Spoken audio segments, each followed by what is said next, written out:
En gros, on apprend aux gens à reprendre le contrôle sur la technologie.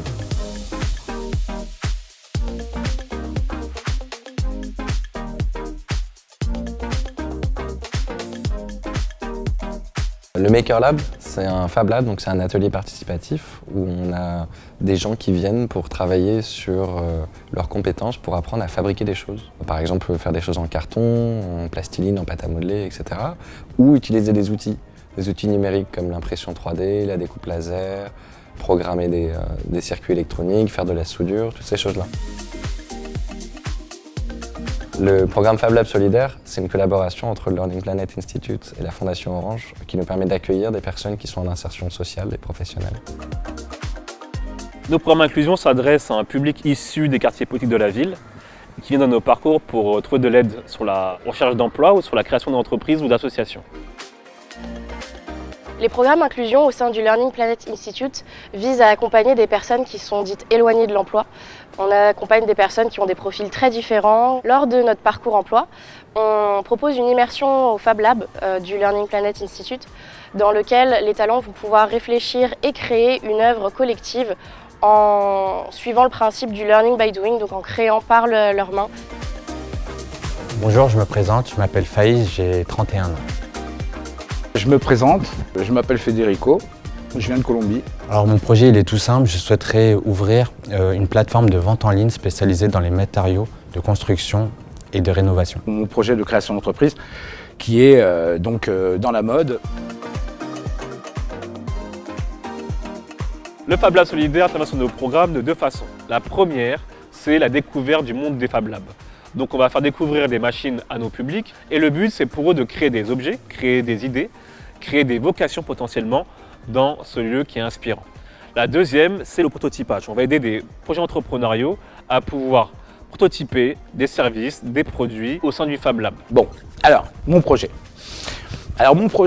Pour faire simple, c'est dans le design en fait d'objets, avec une petite tendance un peu zen. Et je me suis dit qu'au travers ça, au travers les formes, au travers les objets, on pouvait arriver à véhiculer cette notion de paix, en fait, de calme, et réaliser une paire de lunettes, en bénéficiant aussi des conseils qu'on m'a donnés ici par rapport au design pour qu'il ne soit pas cassant, qu'il ne soit pas saillant, que ça puisse tenir. Alors ce que j'ai réalisé au Maker Lab, c'est dans un premier temps le prototypage de mon logo sur un t-shirt.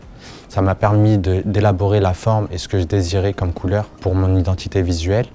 J'ai réalisé des cartes de visite avec la découpeuse laser, ça m'a permis d'apprendre son fonctionnement. Ensuite, pour le logo, sur le t-shirt, on a utilisé une imprimante pour pochoir. Comment j'ai prototypé ? C'est bien simple en fait. J'avais déjà un modèle préétabli et que j'ai construit moi-même sur une forme qui est une forme géométrique, qui est celle du monoèdre. Donc je me suis dit, sur cette forme mathématique, je vais faire mes lunettes. Et donc le jour où j'ai imprimé, j'ai envoyé le fichier à Vladimir, qui s'est occupé de le finaliser. Le soir, il était là et j'en étais heureux.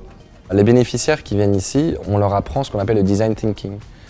C'est une manière de réfléchir à un projet du début à la fin, donc de l'idée à l'objet, en passant par des prototypes. On essaie d'utiliser des matériaux un peu frugaux comme le carton, comme le papier, comme le dessin, pour d'abord matérialiser son idée. Et ensuite, on utilise des machines peut-être plus complexes, comme la découpeuse laser ou l'imprimante 3D, pour pouvoir amener son prototype jusqu'au monde réel, en fait. Et ensuite, le partager avec d'autres gens, parce qu'une partie du design thinking, c'est de ne pas garder son idée pour soi, mais d'avoir des retours des utilisateurs ou l'utilisatrice potentielle. J'ai récemment été diagnostiqué de la sclérose en plaques. J'ai dû mettre mon activité professionnelle sur pause. Tout simplement, mon entourage, ils étaient un peu plus ou moins inquiets sur mon état de santé. Et ils voulaient aussi s'intéresser sur la maladie. Ils ont pu trouver sur Internet une orthoprothèse, donc je me suis rapproché tout simplement des établissements en question. Et quant à la partie budgétaire de l'orthoprothèse, on m'a précisé que ce n'était pas pris en compte avec la mutuelle. Donc un peu réticent, j'en ai parlé au Maker Lab et ils m'ont tout simplement précisé que nous, on pouvait la réaliser avec les moyens du bord. Et c'est là où est venu le déclic pour la réaliser. Donc nous revoilà. C'était pour présenter un peu mes essais, donc qui étaient, ma foi, un peu, fragiles, en somme. Et donc je suis passé par différentes phases, puisque de toute façon, je pense que je ferai différentes variations. Donc celle-ci, Voilà, donc ça c'est les fameux monoèdres. Donc un peu compliqué peut-être à réaliser à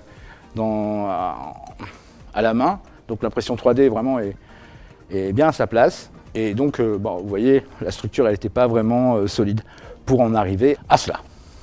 Voilà. Résultat dont je suis assez fier pour un début. Là j'ai peut-être quelqu'un qui pourrait les porter pour Omar, s'il peut les porter. Ouais, je vais l'utiliser comme cobaye. Voilà. Là on est pas mal. Ouais. Il pourrait être modèle. Hein. Mais c'est mon modèle. Il pourrait être modèle. C'est un mannequin.